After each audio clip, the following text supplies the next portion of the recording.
Hello दोस्तों, आपका स्वागत है मैथ्स बाय एस के पटेल यूट्यूब चैनल पर। मैं आपको भैया अलजेब्रा की यूनिट नंबर 4 करवा रहा था, है ना। तो फर्स्ट लेक्चर डाल चुका हूँ, उसमें मैंने 2 थ्योरम्स करवाई थी, उनको आप प्रैक्टिस करना भाई, इजी है ना। इस लेक्चर में और देखिए, फिर में है, वैसे नंबर कौन सा है वो देख लेना, शायद फिर में नंबर 6 है ये,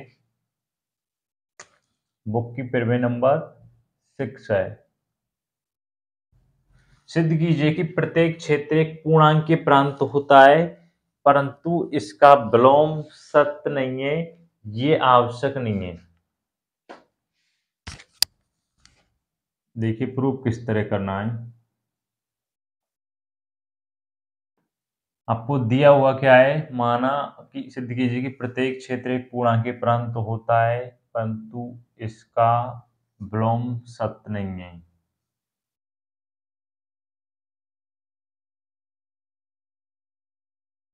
माना वलय दिया हुआ है आपको, वलय आर प्लस और डॉट एक क्षेत्र है। क्या है? क्षेत्र है।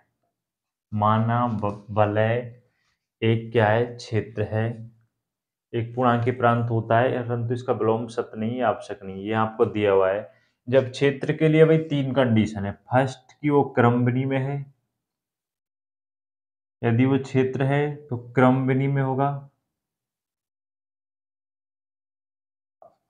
तथा क्या होगा भाई, सेकंड क्या है, तत्समक होगा। अतः अब आप लिखना, माना वलय एक क्षेत्र है, तो वो क्रमबनी में है, अतः स्पष्ट है कि वो क्रमबनी में है, तथा क्या है, तत्समकीय है। परंतु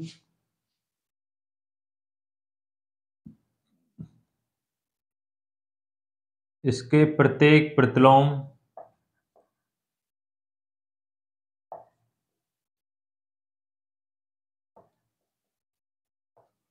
प्रत्येक इसके प्रतिलोम अशून्य अवयव का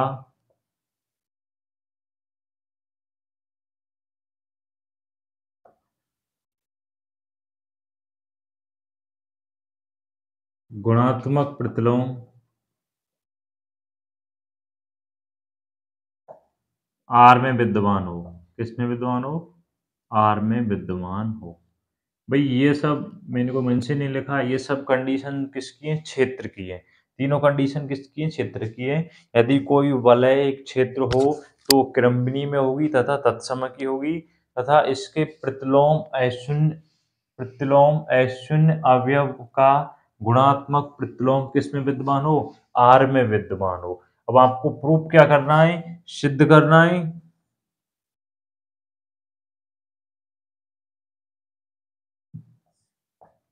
सिद्ध करना है कि प्रत्येक क्षेत्र एक पूर्णांक प्रांत होता है। वलय आर, वलय मान लेता हूं मैं, वलय आर डॉट एक पूर्णांकीय प्रांत है। क्या है? पूर्णांकीय प्रांत है भाई। थोड़े क्या है, वलय आर डॉट प्लस एक क्या है, पूर्णांकीय प्रांत है, ये आपको प्रूव करना है।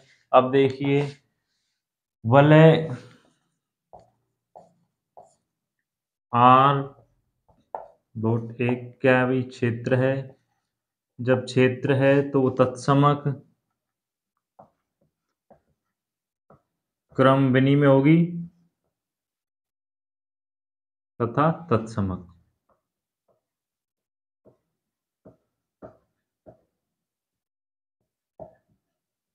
देखिए ये सब हम कैसे लिख सकते हैं, क्योंकि पूर्णांकीय प्रांत आपको प्रूव करने के लिए 3 कंडीशंस को प्रूव करना होता है। फर्स्ट कंडीशन की वो तत्समक ही होना चाहिए, फिर क्रमबनी में होना चाहिए, फिर सेकंड है कि वो शून्य भाजक रहित हो। कैसा हो? शून्य भाजक रहित हो। तो आपको इसमें दिया हुआ है कि मानव वलय आर प्लस डॉट एक क्षेत्र है ना, जो वलय दे रखी है वो क्या है, एक क्षेत्र है। क्षेत्र के लिए जब कोई वलय क्षेत्र है तो वो स्वतः ही क्या होगा, तत्समक होगा, क्रमबनी में होगा, तथा उसके प्रत्येक प्रतिलोम अशून्य अवयव का प्रतिलोम अश्विन अवयव का गुणात्मक प्रतिलोम आर में विद्यमान हो। प्रत्येक प्रतिलोम अश्विन अवयव का गुणात्मक प्रतिलोम किसमें विद्यमान हो? आर में हो। ये 3 कंडीशंस होती हैं। आपको प्रूफ क्या करना है कि वलय एक पूर्णांकीय प्रांत है। वलय क्या है? एक वलय कोई आर है जो पूर्णांकीय प्रांत है। अब पूर्णांकीय प्रांत के लिए आपको फर्स्ट में क्या प्रूफ करना होता था?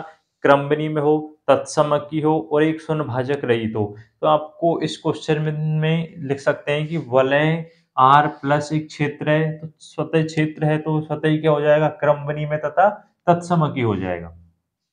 इस तरह आप लिख सकते हैं। अब आपको प्रूफ करना है, हमें सिद्ध करना है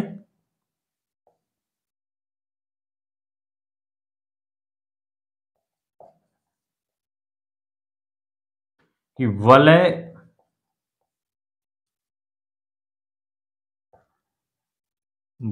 आर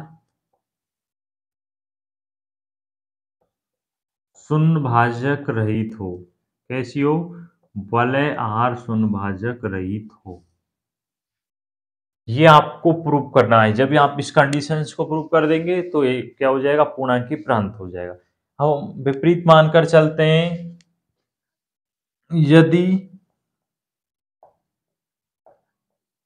संभव हो तो माना वलय आर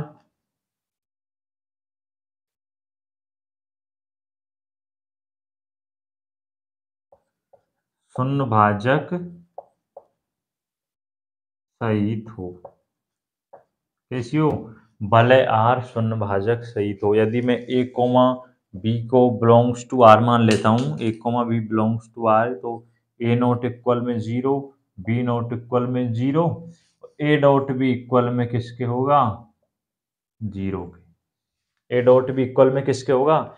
0 के, है ना। ए डॉट भी इक्वल में 0 के लिए होगा, क्योंकि शून्य भाजक रहित के लिए आपको ये कंडीशंस लेनी होंगी, वैलिडेट करनी होंगी। अब देखिए, ए नॉट इक्वल 0 किस में बिलोंग करता है? आर में बिलोंग करता है। तो इसका प्रतिलोम अवयव भी किस में बिलोंग करेगा? आर में बिलोंग करेगा। किस में बिलोंग करता है? आर में बिलोंग करता है। किस में बिलोंग करता है? आर में बिलोंग करता है। हमें प्रूफ क्या करना है? माना कि वलय आर शून्य भाजक सहित है, तो मैं यहाँ लिखता हूँ भाई, देखिए ए डॉट बी इक्वल में ए शून्य है, ये लेकर चले थे हम।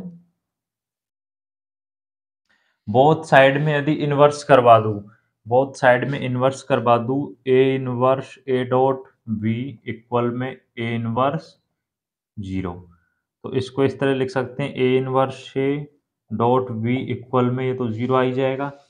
देखिए, ए इनवर्स डॉट ए क्या होता है? आइडेंटिटी। क्या होता है?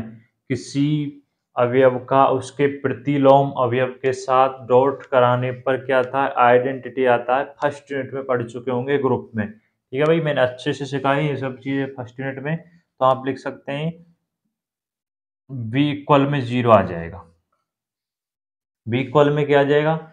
0 आ जाएगा, जो कि गलत है। अब एक आप लाइन लिखिए, जो कि गलत है, क्योंकि हमने माना कि बी नॉट इक्वल क्या होगा? 0 होगा। लिखिए भाई, जो कि क्या है? गलत है। हमने माना कि बी नॉट इक्वल में, बी नॉट इक्वल क्या होगा? 0 होगा। अतः हमने माना था कि वलय आर शून्य भाजक सहित है, जो कि क्या है? गलत है। अतः वलय एक पूर्णांकीय प्रांत होता है। अतः प्रत्येक क्षेत्र एक पूर्णांकीय प्रांत होता है। इस तरह आप प्रूव कर सकते हैं। नीचे लाइन लिख लेना अवश्य भाई, ये कि बी नॉट जो कि गलत है, हमने माना कि बी नॉट इक्वल 0, अतः हम मानकर चले थे कि वलय आर शून्य भाजक सहित है, जो कि क्या है? गलत है। अतः वलय आर एक शून्य भाजक रहित है। अतः एक वलय एक पूर्णांकीय प्रांत होता है। इस तरह आप प्रूव कर सकते हैं। फर्स्ट कंडीशन हो गई इसकी, फर्स्ट स्टेप। सेकंड स्टेप में देखिए, परंतु इसका विलोम सत्य नहीं है, ये आवश्यक नहीं है। क्या नहीं है? परंतु इसका विलोम सत्य नहीं है, ये आवश्यक नहीं है। तो देखिए वह इजी है, इसमें तो कुछ नहीं, समझ आ जाना चाहिए मेरे हिसाब से एक बार में। देखिए, वलय आपको एक क्षेत्र दे रखा है, तो क्षेत्र के लिए कंडीशंस होती है कि वो क्रमबनी में हो, तत्समकी हो तथा उसके प्रत्येक अवयव का गुण प्रतिलोम आर में विद्यमान हो। अब आपको प्रूव करना था कि वलय r प्लस एक पूर्णांकीय प्रांत हो। अब पूर्णांकीय प्रांत के लिए भी तीन कंडीशंस होती हैं कि वो क्रमबनी में होना चाहिए, तत्समक होना चाहिए और शून्य भाजक रहित हो। जब आपको दिया हुआ है कि वलय क्षेत्र है तो दो कंडीशन स्वतः ही सिद्ध हो जाएंगी कि क्रमबनी में तथा तत्समक तो है, क्योंकि क्षेत्र दे रखा है तो वो तत्समक तथा क्रमबनी में है। अब आपको प्रूव करना था कि शून्य भाजक रहित हो, उसके लिए हम लेट करके चले थे, माना वलय आर शून्य भाजक क्या हो, सहित हो। क्या हो, वलय शून्य भाजक सहित हो। उसके लिए अब दो अवयव मान लेते हैं, ए और बी, जो बिलोंग करते हैं किसमें, आर में। A not equal zero, B not equal zero, तो ए डॉट बी इक्वल में आ जाएगा जीरो। ये ए डॉट बी इक्वल में जीरो क्यों आ रहा है, जब भाजक सहित लेकर चल रहे हैं। भाजक रहित हो तो क्या आता है, A dot B not equal में जीरो आता है। इस तरह आप इसको प्रूव कर सकते हैं। इस टाइप का क्वेश्चन में पिछले लेक्चर में करवाई थी एक फॉर्म भैया।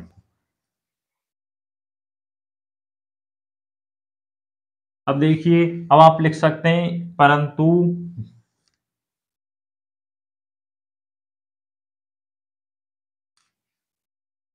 अब आप लिखना परंतु इसका विलोम सत्य नहीं है। परंतु इसका विलोम सत्य नहीं है, कैसे, देखिए ये टू अवयव है जो बिलोंग करता है अभी आर में।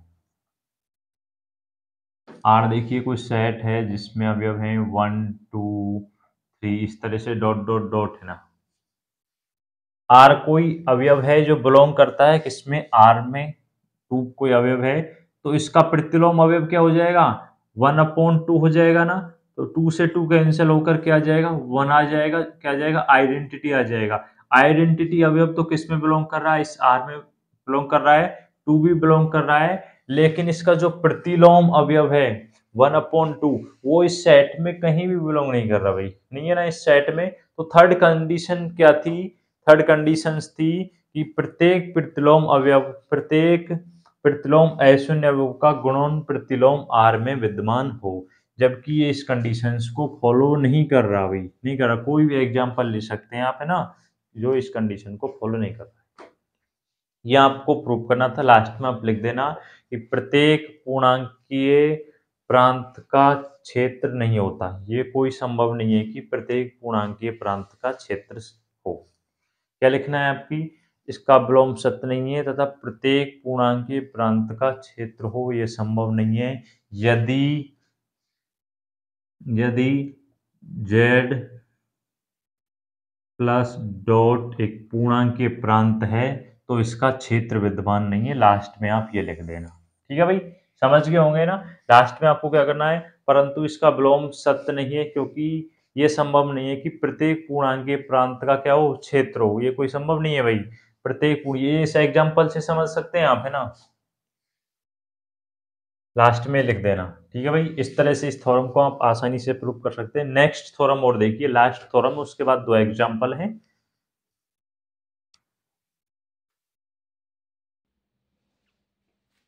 देखिए भाई, सेकंड थ्योरम देखिए भी, ये थोड़ी थ्योरम हार्ड सी है, तो रटने टाइप की सी है ना, तो इसमें याद रखना आप। एक तो सिद्ध कीजिए कि शून्य भाजकों से रहित, वैसे मैं आपको समझाने की पूरी कोशिश करूंगा कि शून्य भाजकों से रहित परिमित क्रम विनिमय वाला एक क्षेत्र होता है। सिद्ध कीजिए कि शून्य भाजकों से रहित परिमित क्रम विनिमय वाला एक क्या होता है, क्षेत्र होता है। तो सबसे पहले आपको क्या दिया हुआ है वो लिखना है। प्रूफ किस तरह से करते देखिए, दिया है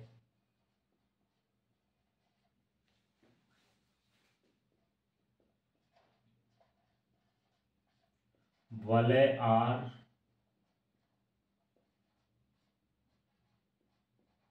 शून्य भाजकों से रहित, वलय आर शून्य भाजकों से रहित परिमित क्रम विनिमय वलय है। कैसी वलय, परिमित क्रम विनिमय वलय है। ये आपको क्वेश्चन में दिया हुआ है कि वलय आर शून्य भाजकों से रहित परिमित क्रम विनिमय वलय है। आपको सिद्ध क्या करना है,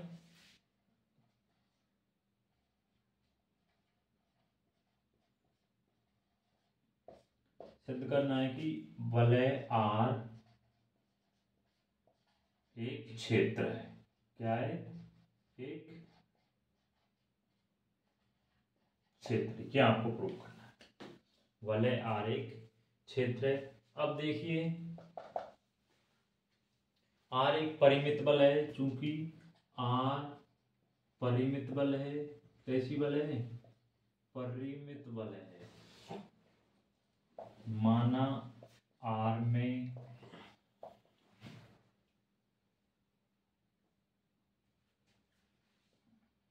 अवयव मान लेते हैं A1 A2 A3 dot dot dot AN।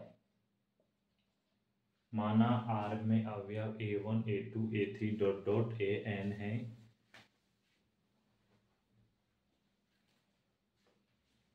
A1 A2 A3 dot dot AN है। ये सभी अवयव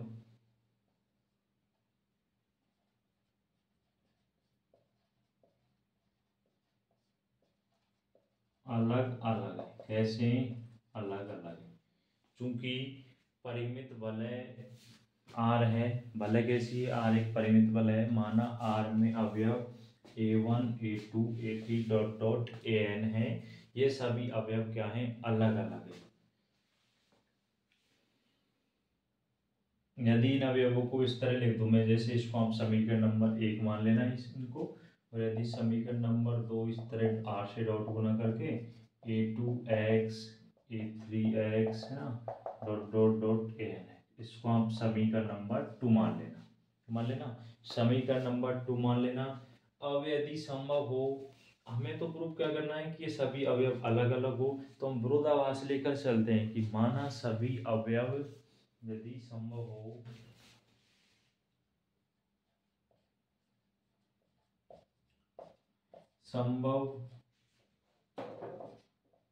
तो माना सभी अवयव अलग अलग नहीं है, ये मानकर चलते हैं। यदि संभव हो तो सभी अवयव अलग अलग नहीं है।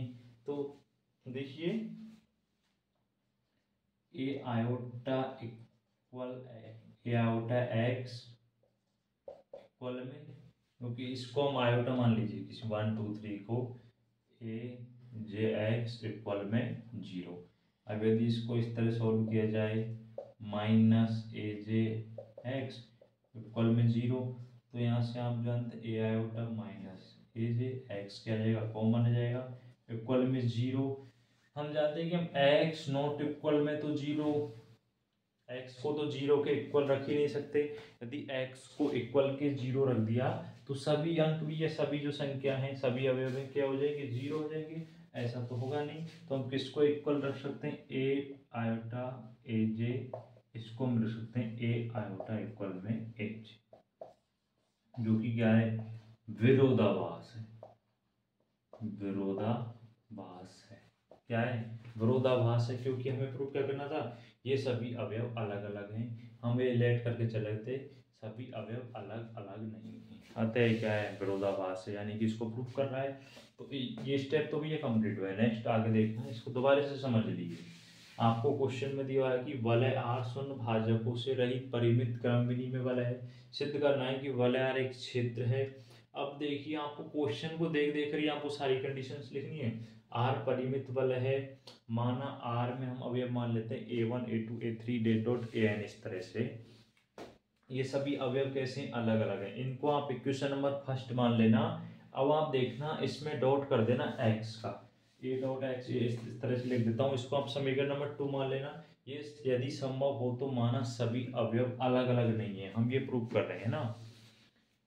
ये लेकर चले ये किसके आ रहे हैं? इक्वल आ रहे हैं। क्या आ रहे हैं? इक्वल आ रहे हैं, तो विरोधाभास है ना, तो आप ये कंडीशन प्रूव कर सकते हैं। आगे देखिए पूरा क्वेश्चन अभी कंप्लीट नहीं हुआ भाई, आपको क्या प्रूव करना है कि क्षेत्र प्रूव करना है। वो किस तरह करेंगे देखिए।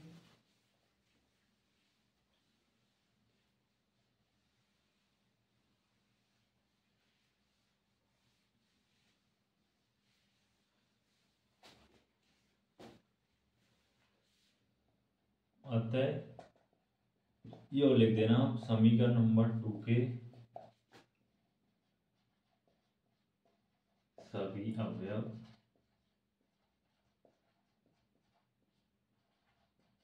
समान है।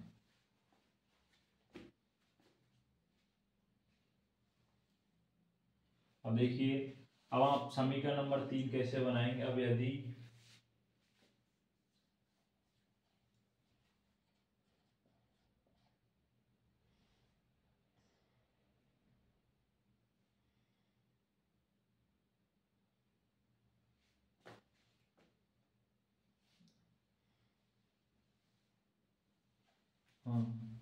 माना आर का कोई स्वेच्छ अवयव x है।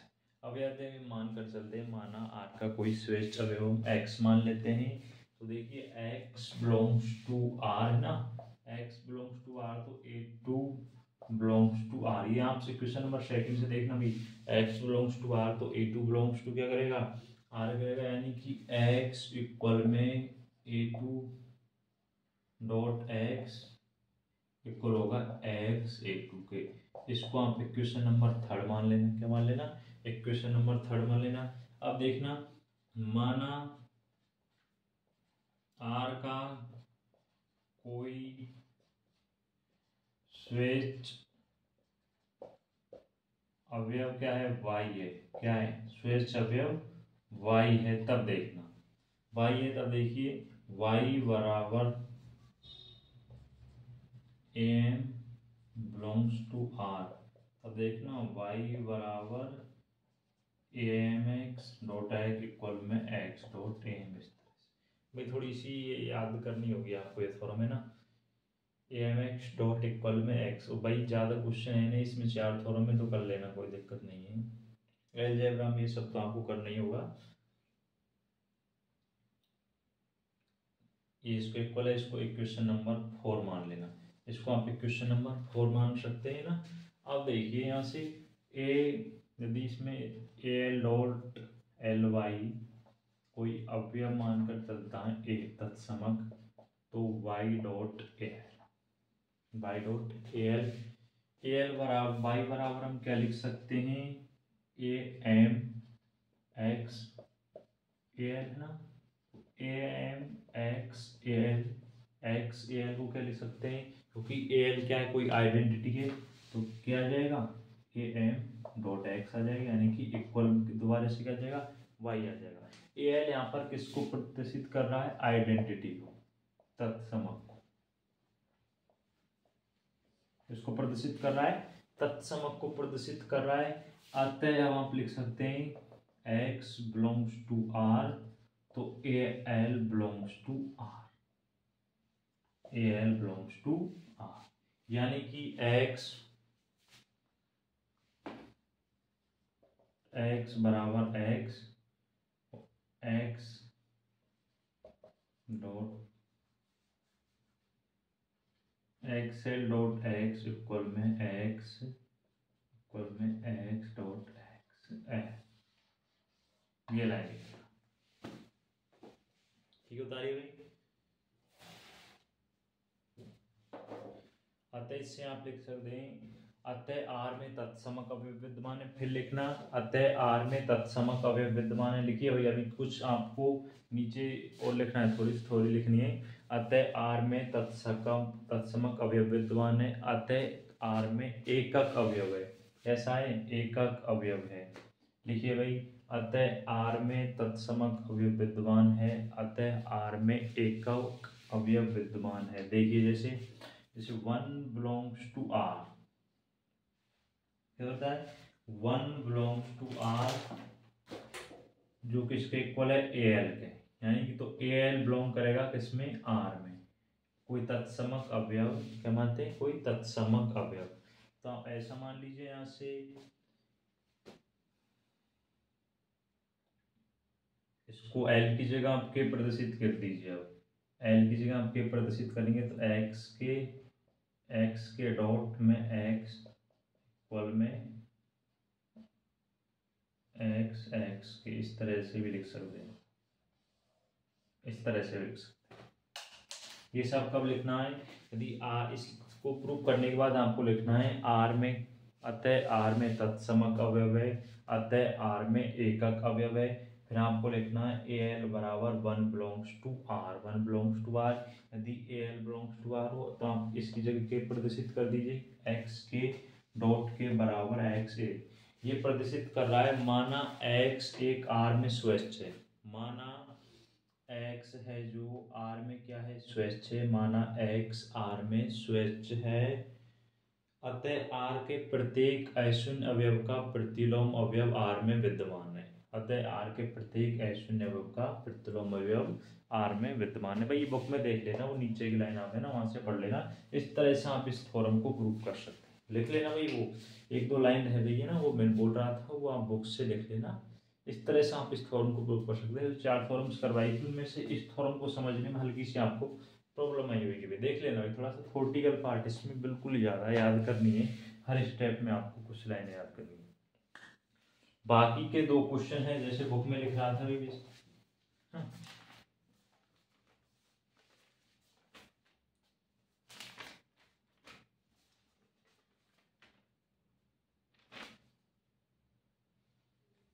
हाँ बुक में यहाँ तक दे रखा है ना, मैंने यहाँ तक एक्स्ट्रा लिखवा दिया, बुक में यहाँ तक लिखवा रहा है, आप यहाँ तक कर लेना भाई। अत्यार गुणात्मक प्रतिलोम अत्यार एक क्षेत्र है, ठीक है भाई, बुक में यहाँ तक है, वैसे कंप्लीट करवा चुका हूँ, छोड़ा नहीं है। अब देखिए 2 क्वेश्चन और है ना, उनको आप कर लेना भाई। मैं आपको फिक्स क्वेश्चन बता रहा हूँ भाई, इनसे बाहर जाएगा नहीं, ज़्यादा लेक्चर बनाऊंगा नहीं, अलजेब्रा के बिल्कुल नहीं बनाऊंगा ज़्यादा, क्योंकि अलजेब्रा में आपको पता है किस टाइप के थ्योरम्स आती हैं, जिनको आप याद करोगे तो ही आप सॉल्व कर पाओगे। तो हिसाब के लेक्चर ठीक रहेंगे मेरे हिसाब से ना।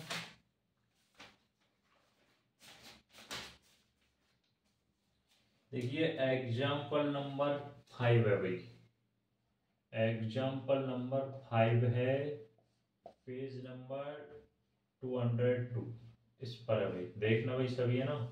एग्जाम्पल नंबर 5 है, सिद्ध कीजिए कि m प्लस में n अंडर रूट 2 जहाँ m तथा n पूर्णांक हो, आकार की वास्तविक संख्याओं का समुच्चय संख्याओं के योग एवं गुणन के लिए वलय है, क्या ये एक क्षेत्र है, क्या ये क्षेत्र है, ये आपको प्रूव करना है। एग्जाम्पल नंबर 5 है, कर लेना भाई, थोड़ा सा लेंथ ही लग रहा होगा है ना, लेकिन टोटल 6 क्वेश्चन है इसमें, 4 थ्योरम है, 2 एग्जाम्पल है, 6 क्वेश्चन है और आपके 7 अंक कन्फर्म है, ये देख लेना भाई। इसीलिए मैंने यूनिट नंबर 4 को पहले करवाया है, क्योंकि बहुत से स्टूडेंट क्या होते हैं स्टार्टिंग में फर्स्ट कर लेते हैं, फिर सेकंड कर लेंगे, थर्ड छोड़ देंगे, थर्ड कर लेंगे, फोर्थ छोड़ देंगे, जबकि फोर्थ यूनिट में कम क्वेश्चंस थे, इसी वजह से मैंने इसको पहले करवाया है कि जिससे आप जो फिक्स क्वेश्चन है उनको कर लें, अच्छे मार्क्स आप प्राप्त कर सकें। एग्जाम्पल नंबर 6 देखना भाई, कर लेना जैसे तैसे आप याद, वैसे मैं इनके सॉल्यूशन डाल दूंगा, आपका नहीं होता है ना टेलीग्राम पे। एग्जाम्पल नंबर 6 है, वही नेक्स्ट पेज पे है 203 इस पर, यदि ए डॉट बी इस तरह से है, यदि बी ए प्लस में बी 1 तथा ये है भाई है ना, अब जिनके पास बुक नहीं है ना वो अपना भाई बुक तो ले लें, ऐसे पार नहीं पड़ेगी। एग्जाम्पल नंबर 5 और एग्जाम्पल नंबर 6, एग्जाम्पल नंबर 5 वही 3 बार आ चुका है, ये ध्यान रखना, 3 बार आ चुका है एग्जाम्पल, अवश्य करना। तो टोटल 6 क्वेश्चन है, यूनिट नंबर 4 आपकी इन्हीं के साथ क्या होती है भाई, कंप्लीट होती है। इजीली इनमें से आप 7 अंक का मैटर आ जाएगा है ना भाई, ये क्वेश्चन फिक्स होते हैं जो 4 ही थ्योरम है टोटल, ये जो इंपॉर्टेंट है, इनमें से एक क्वेश्चन इस टाइप का आ जाएगा, वैसे इसमें से डायरेक्ट 7 अंक का आता है ना, इन 2 एग्जाम्पल में से आएगा तो डायरेक्ट 7 नंबर में आएगा, या 2 थ्योरम्स आ जाएंगे, इस टाइप से आएगा। आप इनको अवश्य करना भाई, एग्जाम्पल नंबर 5 और एग्जाम्पल नंबर 6, ठीक है भाई। इसी के साथ यूनिट 4 कंप्लीट हो जाएगी। अब मैं आपको यूनिट नंबर 3 स्टार्ट करवाऊंगा, फिर आपको यूनिट नंबर 2 करवाऊंगा, अलजेब्रा को कंप्लीट करवाऊंगा, उसके बाद शॉर्ट क्वेश्चंस करवाऊंगा, जब आपकी मैं स्टार्ट करूंगा डायनामिक्स, ठीक है।